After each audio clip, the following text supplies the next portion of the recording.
Advertencia. Este podcast contiene recuentos que pueden resultar perturbadores para nuestros oyentes. Pero sin ellos no se puede entender esta historia a cabalidad. Les sugerimos tomar precauciones. Quienes piensan que lo que necesita México es vivir en un estado de derecho, se podrían desilusionar. Estás escuchando el capítulo 4 de Una plagiaria en la Suprema Corte. Es hora de que nos miremos en el espejo del populismo moderno.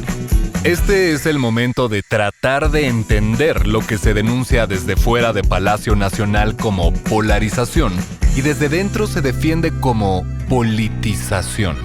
También valoraremos la importancia del Poder Judicial como una gran fuerza de equilibrio y estabilidad en estos tiempos aciagos y, finalmente, invitaremos a los universitarios y a cualquier oyente que no tenga un título, pero sí una pasión por México, a descifrar cómo decía el peculiar filósofo el Indio de Acero, el ciclista Porfirio Remigio. ¿Cuál de los dos bandos de esta historia tiene la razón?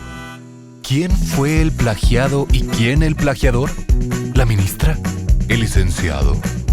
Este es el momento de conocer los detalles de la guerra por el control de la narrativa sobre el plagio y explorar las posibles consecuencias. Si tan solo uno de los votos de la Suprema Corte en elección definitiva del 2 de enero del 2023 se hubiera ido para el lado contrario.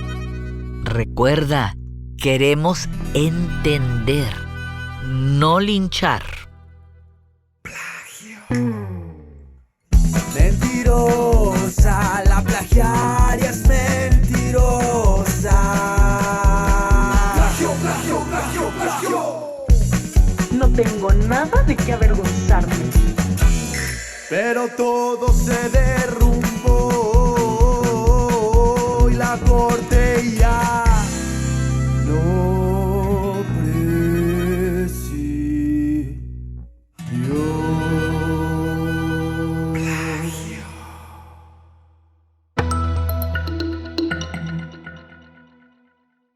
En el episodio anterior de Una plagiaria en la Suprema Corte, escuchamos el ascenso vertiginoso de una pareja con mucha suerte y con un gran amigo que los impulsó. Al mismo ritmo, como laten los corazones en la política cuando las cosas marchan bien, el empresario José María Riobó se volvió el superasesor, el trazador de la ciudad de la esperanza del presidente. Mientras su esposa escalaba de una posición jurídica a otra hasta convertirse, primero, en ministra de la Suprema Corte de Justicia de la Nación y luego, en la pieza ideal, encabezar ese poder de la República y ponerlo bajo las órdenes del magnoproyecto de la 4T. desde sus primeros semestres como estudiantes de la carrera de Derecho, tanto la ministra como el licenciado Báez aprendieron que justicia y ley no son la misma cosa. Y que no me vengan a mí de que la ley es la ley. Tema favorito del señor presidente. ¿Recuerdan el desafuero gate? Apostar por la justicia por encima de la ley. Es una especie de dilema retórico que los alumnos de Aragón, Yasmín y Edgar, como casi cualquier otro estudiante de Derecho, conocen muy bien. Aunque idealmente se busque tenerlos a los dos, justicia y ley, en esencia, la primera tiene una dimensión superior a nuestra condición humana. Se trata de una dimensión que cae mejor en la competencia de la divinidad. A los seres humanos de pellejo y hueso, nos queda si acaso la ley. Brasil acima de todo, Deus acima de todos. Que el país está polarizado, el mundo está polarizado, Estados Unidos está polarizado, Rusia polarizada, Brasil, ¿qué me dicen? Pues resulta que México no. No, dice el presidente Andrés Manuel López Obrador. Dicen polarizado el país, no politizado el país. El país está politizado. Bueno, ya sabemos. Tomato o tomato. Polarizado o politizado. El hecho indiscutible, creo yo, es que vivimos en un momento histórico en que las pasiones se desbordan en el mundo y en México. La contienda política se está llevando al extremo, como ya lo hemos visto en las tomas de edificios públicos de Washington y Brasilia, y se hace presente en las marchas y contramarchas en México. En este mismo lugar huele a azufre todavía. Vivimos en un mundo en el que la democracia no está de moda. La guerra en Europa y la recesión global nos tocan a la puerta. El capitalismo de Estado, China, se quiere presentar desde Beijing como el modelo económico más eficiente. La brutal inequidad entre los 1%, los megarricos, ese 1% de la población que lo tiene todo, y el resto de nosotros, no es demagogia, pero sirve para ella y para el discurso de odio que le ha abierto las puertas al populismo. La lista de gobernantes autoritarios que desprecian a los medios y denuncian la corrupción del viejo sistema es enorme. We are in a competition with the world, and I want America to win. Podríamos culpar a el factor Trump y sus fake news. Podríamos culpar a la calentura de las benditas redes con toda la gasolina que le arrojan los hackers del señor Putin, el nuevo zar ruso que usa la propaganda como sus predecesores del Partido Comunista Soviético, tanto dentro como fuera de su país. O a lo mejor, a los dos. El caso es que esta especie de nueva Guerra Fría, en la que las redes sociales se usan como si fueran armas nucleares, ha pegado muy fuerte en México. El hecho es que la política moderna tiene como pilar central la polarización, politización. Tomato, tomato. ¡Yanquis de mierda! ¡Váyanse al carajo 100 veces! Cristo no necesita embajador. Incluso algunos consideran que todo el caos se lo debemos al discurso de los neopopulistas, a la brutal inequidad económica o a que Mercurio está retrógrado y Júpiter en Acuario. Por lo que sea, el caso es que hoy vivimos un momento histórico equivalente a los movimientos fascistas que hace casi 100 años provocaron la Segunda Guerra Mundial. Para los neopopulistas no hay límites.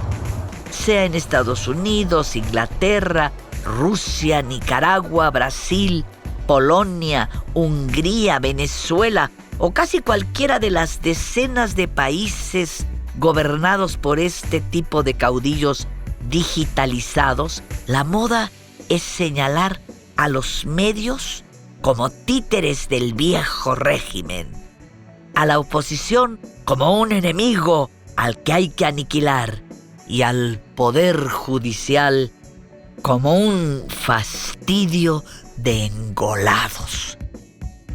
En México también resuena este discurso. El discurso de Benito. El italiano, ¿eh? ¡Tale pittoresca di quel pittoresco che io detesto!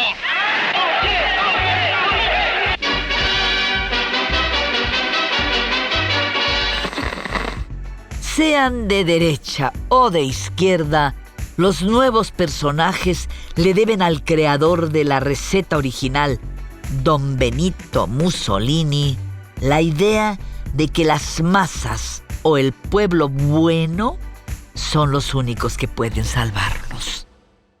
El caso es que entre el 21 de diciembre y el 2 de enero pasados, la disputa por el poder político total en México alcanzó niveles de dramatismo de las telenovelas de antes, en horario estelar. La causa, sí, una denuncia periodística de plagio. Pero no es la tesis de hace 35 años la que estuvo en disputa.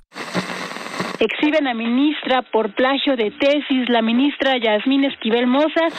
Se está señalando de plagio por la tesis con la cual obtuvo la licenciatura de abogada la ministra Yasmín Esquivel.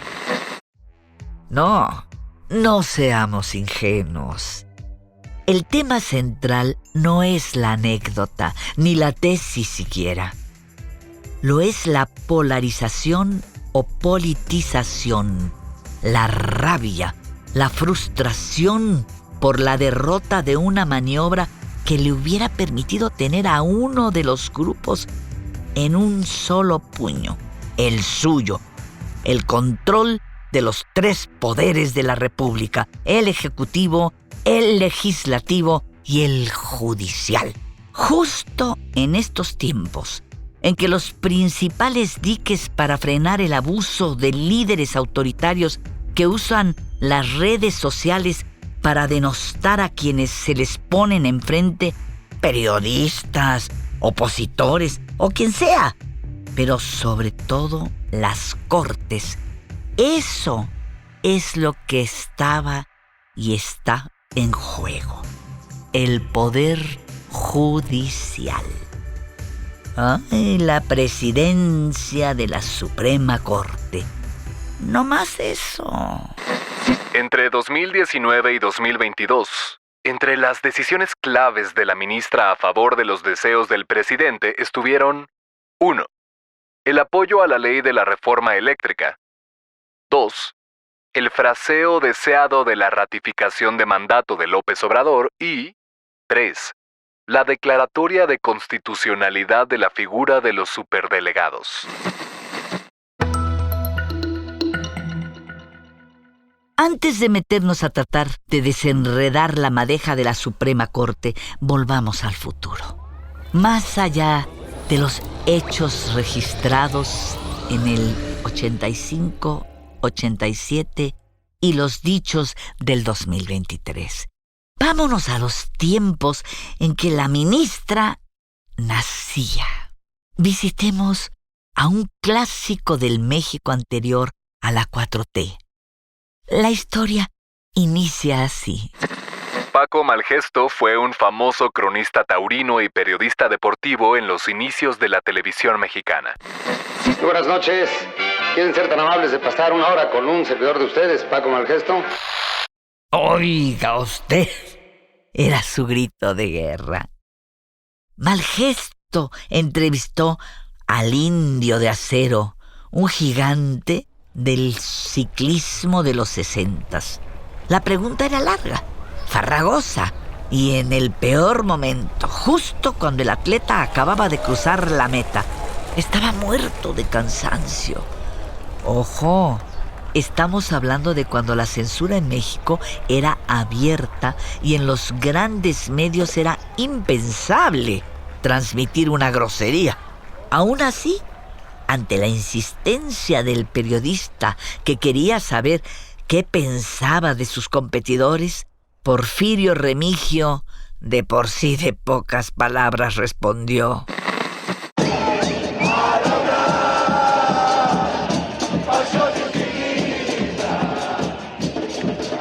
para mí que todos son ojetes. Por supuesto, el momento se volvió célebre en el medio periodístico. Por muchos años por venir, personajes tan disímbolos como Julio Scherer o Jacobo Zabludovsky acostumbraban responder a una infinita cantidad de preguntas complejas con un simple "no, pues para mí", que como dijo Porfirio Remigio. Y pues sí, A lo mejor ahora tenemos la perspectiva filosófica que necesitábamos, ideal para comprender a cabalidad este melodrama mexicano que nos ocupa. Para mí, que como dijo Porfirio Remigio, vamos a los hechos. 1. La denuncia.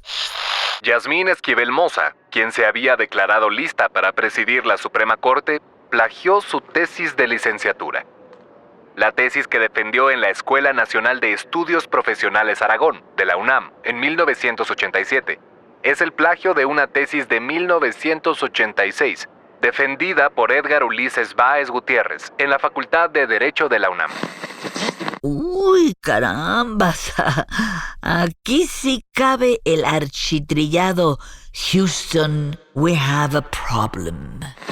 Realizando un comparativo entre la portada, el índice y el texto de ambas tesis, se concluye que Esquivel plagió en un 97% de la totalidad de la tesis de Báez.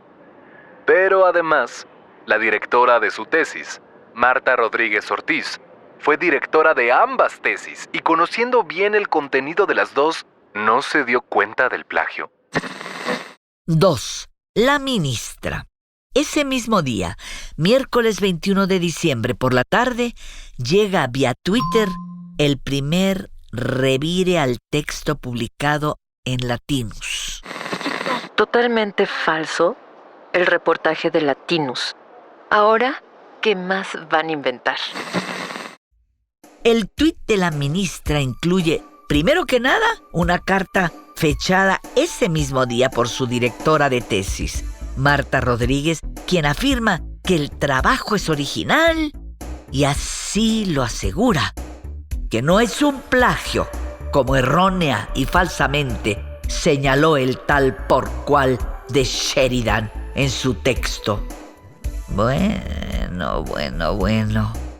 Lo de tal por cual no viene en la carta. Se sobreentiende, dijo, ¿no? Bueno, seguimos. Sin embargo, ni la ministra, ni la asesora, ni los dos distinguidos autores de las otras dos cartas aclaran el porqué de la similitud de los contenidos ni el desfase de las fechas de presentación de los trabajos. Abogada, al fin, dentro de la primera embestida epistolar, incluye testimonios de otros actores para desviar la atención sobre ella. El suscrito Hugo Ítalo Morales Saldaña ratifica que la maestra Rodríguez, enfatiza, distinguida universitaria, asesoró la tesis de la alumna Yasmín Esquivel con todo el cuidado y diligencia propia de dicha profesionista. Y al día siguiente, el 22 de diciembre, jueves, como en el box, va el 1-2. Yasmín Esquivel, comparto el testimonio de mi director de tesis doctoral. Sin duda alguna, la tesis de la ministra Yasmín Esquivel Moza fue una tesis sobresaliente. Lo exigido por la Facultad de Derecho de la Universidad Anáhuac.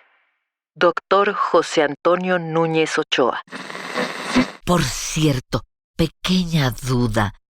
¿Y qué tenía que ver con este asunto su examen de doctorado? El cual obviamente fue presentado años después y en una universidad diferente. Bueno, en fin, seguimos. Pues ahí tiene que resolverlo la autoridad competente. Yo, en este caso, no soy objetivo del todo. 3. El golpe al hígado de nada menos que el presidente de la República. ¿Dijo error? En este caso, no soy objetivo del todo porque considero que cualquier error, anomalía cometida por la ministra Yasmín cuando fue estudiante, cuando presentó su tesis de licenciatura, Y llegó la Navidad. Amarga Navidad. 4. La ministra, otra vez. Niego terminantemente y categóricamente los señalamientos hechos con respecto a un supuesto plagio de mi tesis de licenciatura que han circulado. Mi tesis es un proyecto original y auténtico que empecé a redactar y revisar desde 1985. Un año antes de la tesis similar del otro estudiante. Es evidente que el objetivo de estas difamaciones es intervenir en un proceso que le compete únicamente a las ministras y ministros de la Suprema Corte de Justicia de la Nación. 5. 26 de diciembre.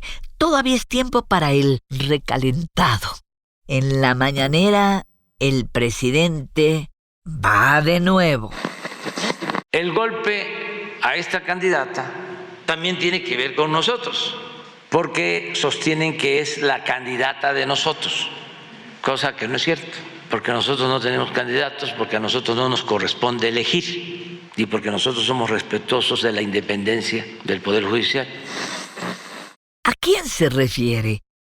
¿Será un mensaje cifrado? ¿Control de daños? Ahorita les digo. Sigamos. Que la UNAM dictamine, les corresponde a ellos y que lo haga pronto. Ya la ministra está pidiendo que la UNAM investigue porque ella dice que no es cierto, que la UNAM haga una investigación y se llegue al fondo. ¿Quién es el que avienta la bolita y se lava las manos? El presidente. Que la UNAM resuelva durante sus sagradas vacaciones y en un par de días. Estaba soñando o presionando para que la UNAM dijera lo que él quería. Pero, ¿qué creen?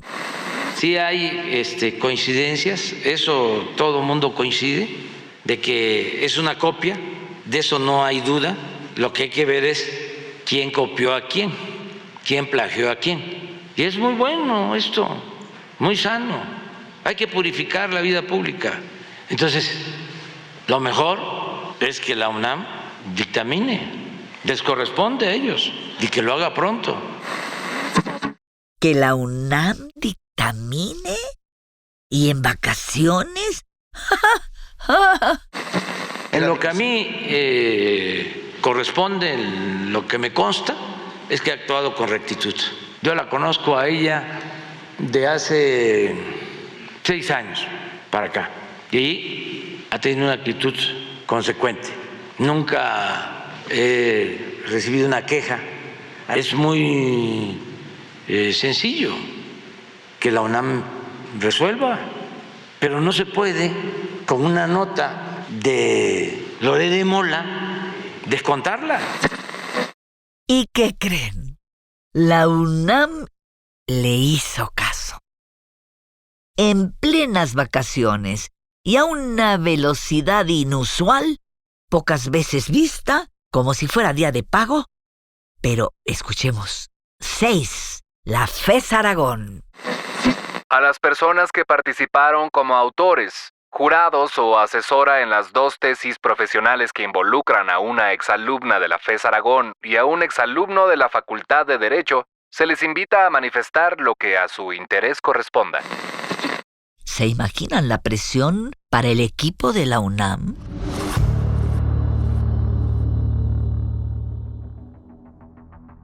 Conste que no estamos hablando de gente improvisada. Al contrario, se trata, como después lo denunciaron los bots de la 4T, de experimentados académicos.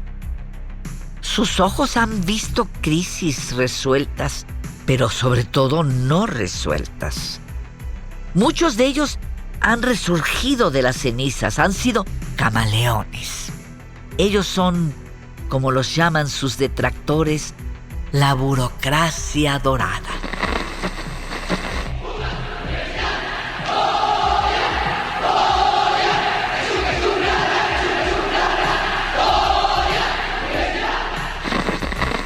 Y para colmo, todo ocurre en pleno puente Guadalupe Reyes, justo en un momento de efervescencia política al interior de las universidades públicas.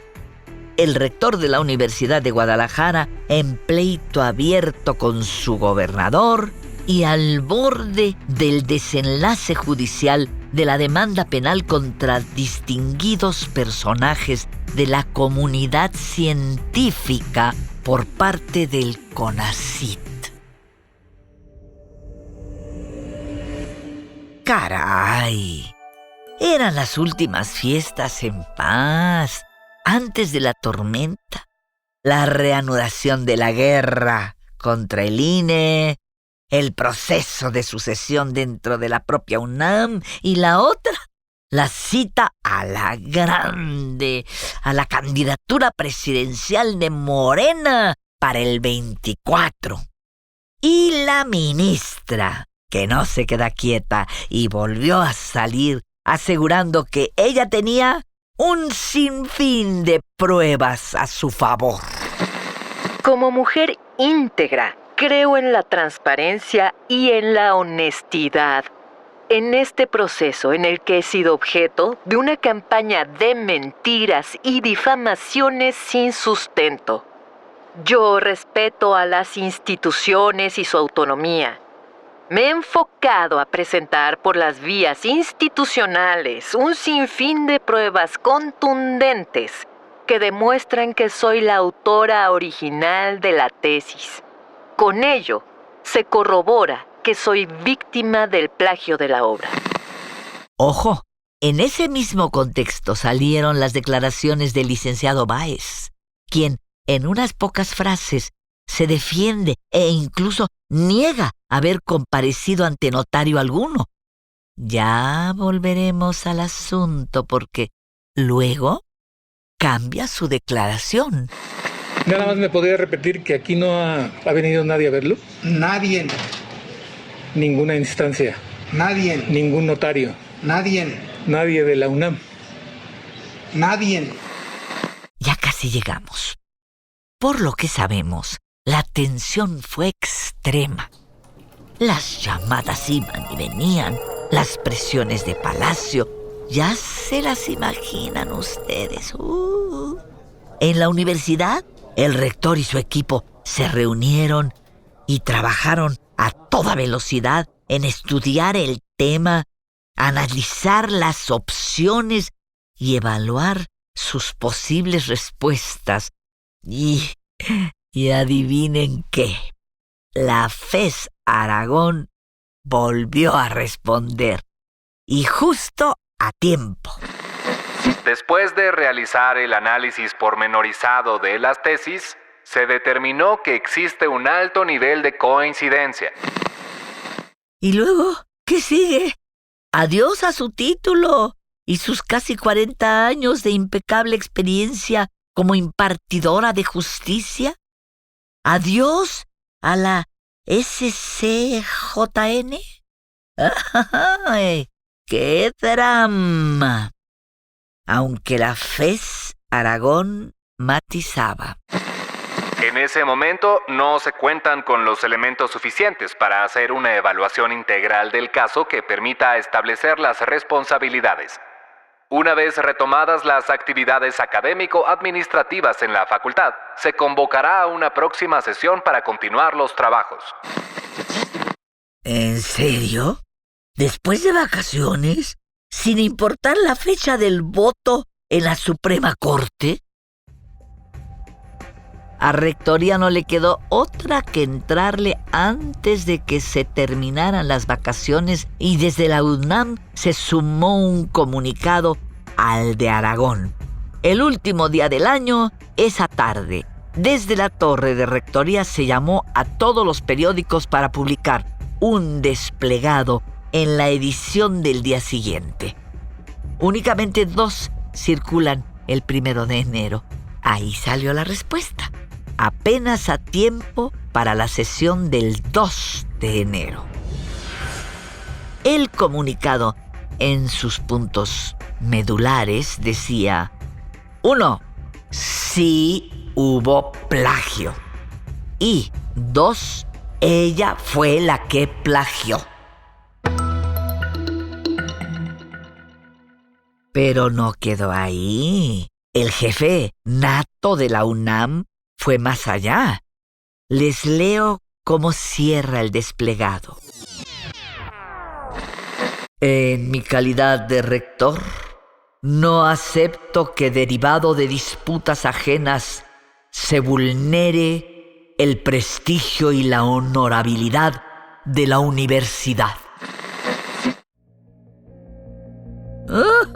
Sí, se atrevieron. ¡Guau! Ay, las facturas llegaron muy poco después. Tengan para que aprendan.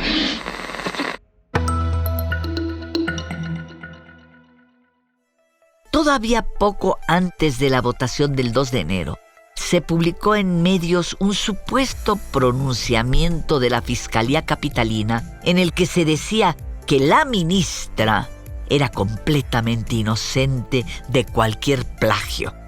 Resultó falso, según aclaró la dependencia al día siguiente. De un momento a otro, miles de ciudadanos, políticos y controladores de crisis se convirtieron en expertos en, como diría ella misma, en documentoscopía. El estruendo, acompañado de todo tipo de rumores y burda desinformación, sigue fresco en la memoria colectiva. El asunto se convirtió en una supertendencia en las redes. Vamos, hasta el torpe de Vicente Fox se metió con sus prejuicios. Tweet de Fox.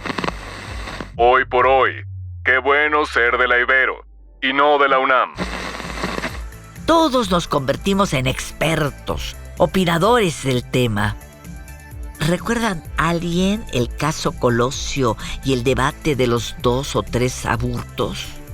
Pues igualito. En las semanas siguientes, varias miles de notas periodísticas se transmitieron, publicaron en radio, televisión y casi todos los periódicos, algunos de ellos entre los más importantes del mundo. En otras palabras, un típico pleito de una pareja que vive el proceso de su divorcio frente a toda la familia, amigos y conocidos.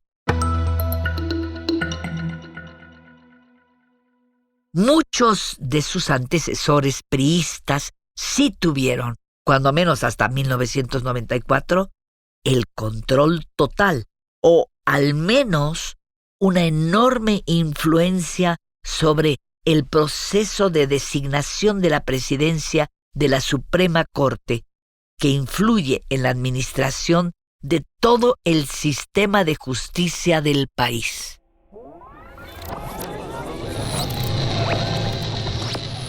AMLO no lo logró. Ahora no se trata de adivinar si finalmente se le quitará a la ministra el título o no. Eso sigue su curso. Ni siquiera de descifrar el misterio original, quién plagió a quién, o las facturas que tendrá que pagar la universidad al final de todo esto. Lo que sí se documentó es lo que estuvo en juego el día de la votación por la presidencia de la Suprema Corte. Por un lado, Esquivel y el poder total López Obradorista, y por otro, la llegada de un ministro igualmente cuestionado, Ortiz Mena. Prevaleció otra opción, pero la Corte quedó dividida. ¿Por qué? Demos otro salto al pasado.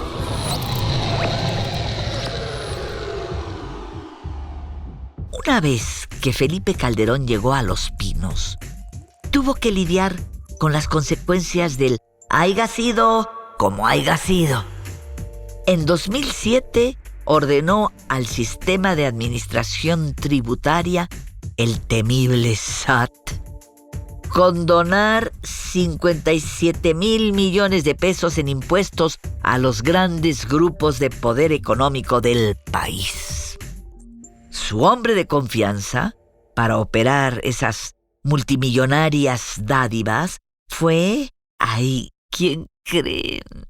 Nada menos que Alfredo Gutiérrez Ortiz Mena, nieto de don Antonio Ortiz Mena, quien como secretario de Hacienda entre 1958 y 1969 fue el principal operador de la economía mexicana durante el periodo conocido como el desarrollo estabilizador. Desde entonces Gutiérrez Ortiz Mena era todopoderoso. Se sentía y se sabía intocable. Como titular del SAT, a él nadie le leía la cartilla. Por ello estalló cuando el Instituto Nacional de Transparencia y Acceso a la Información le instruyó a dar a conocer la lista de los grandes personajes y compañías que habían sido bendecidos por las condonaciones de impuestos que en total sumaban la nada despreciable cantidad de 392,585,785 pesos. Por supuesto que dijo que no. ¿Cómo lo iba a obligar a él, a un Ortiz Mena, un pequeño organismo recién echado a andar, por Dios? Y se salió con la suya. La discusión fue pública y parte de la información encontró su camino hacia la luz, en particular lo referente a 60 empresas y personajes que obtuvieron beneficios. Pero en estricto sentido, el hoy ministro de la Suprema Corte de la Nación impuso su ley y no informó. Poco después, fue propuesto por el presidente Calderón para formar parte del selecto grupo 11 ministros que conforman la Suprema Corte de Justicia de la Nación. Y claro, el Senado lo aprobó. Fue su premio. En 2023, el 2 de enero, este mismo caballero se quedó a un voto de presidir durante los próximos 5 años el máximo tribunal de justicia. Los 5 votos de la minoría en la Suprema fueron para él. Le faltó un voto, nada más un voto.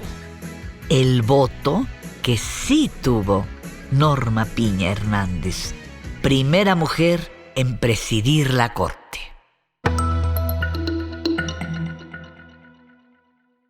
Lo dicho, cuando la discusión es un asunto de emociones y campañas de tweets y likes y haters, los argumentos son lo de menos.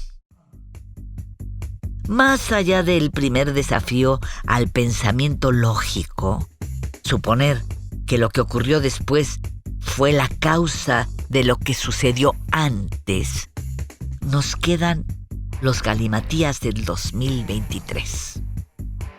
La querida asesora pasó de primera defensora a chivo expiatorio. El licenciado que primero dijo, no la conozco, no vino nadie a verme, no firmé nada, luego fue evidenciado en una fotografía junto a un notario y cambió su historia. El mismo notario que, según la ministra, primero daba fe de una supuesta confesión y después aclaraba que solamente constató la autenticidad de una firma, y el desplegado falso de la Fiscalía Capitalina. Por no hablar del propio presidente queriendo excusar un supuesto error con insultos a sus adversarios. Ay, caray. México lindo y querido, donde la verdad es subjetiva o fluida, por decirlo menos. ¡Ay! ¡Cuánta confusión y cuánto lodo! ¡Fuchi! ¡Guácala!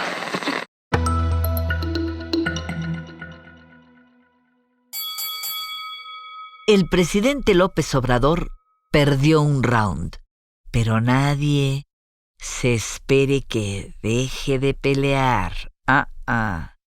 Está documentada la legendaria rebeldía de El Peje. Desde aquellos años 80, sí. También en esa década, cuando comenzó su carrera como opositor cerrando pozos petroleros en Tabasco o plantándose con una multitud de trabajadores de limpieza a las puertas del Palacio Nacional, o más adelante, en su primera campaña presidencial donde mandaba a callar al propio presidente. ¡Cállate, chachalaca! Eran los tiempos en que el poder presidencial no lo ejercía, lo sufría. Yo padecí de un presidente de la Suprema Corte abyecto, servil, que le pidió Fox que me iniciara un proceso de desafuero.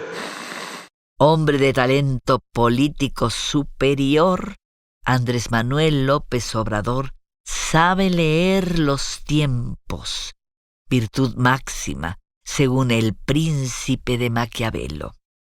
Para él, no es una sorpresa que en México, donde existe un 97% de impunidad, no se tenga respeto por los jueces y por eso se siente confiado de atacarlos.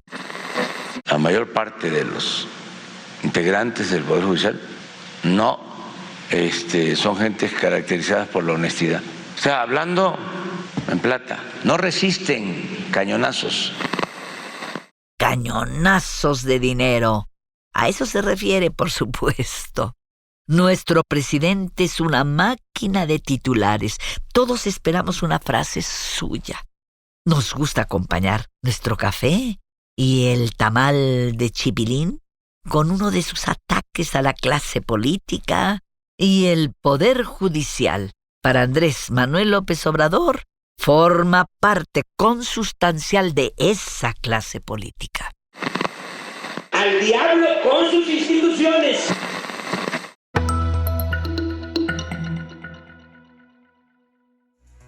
Eso sí, nadie lo puede negar. Su pecho no es bodega. Hemos llegado al final de este capítulo, pero te aseguro que es mucho más lo que nos falta por conocer. En la siguiente entrega de Una plagiaria en la Suprema Corte, la UNAM, daño colateral, te contaremos qué carambas pasa con la universidad, porque el caso de plagio sigue abierto. Soy Susana Alexander y esto es Una plagiaria en la Suprema Corte. Hasta la próxima. Ya se la saben, banda. Bienvenidos a mi tierra, paraíso surreal, donde la comedia es gratis y un deporte nacional. Funcionarios y empresarios, la corrupción es habitual. Pululan los payasos que ya ni risa nos dan. México, siempre tú tan trágico, costumbrista y muy nostálgico, siempre tan mal.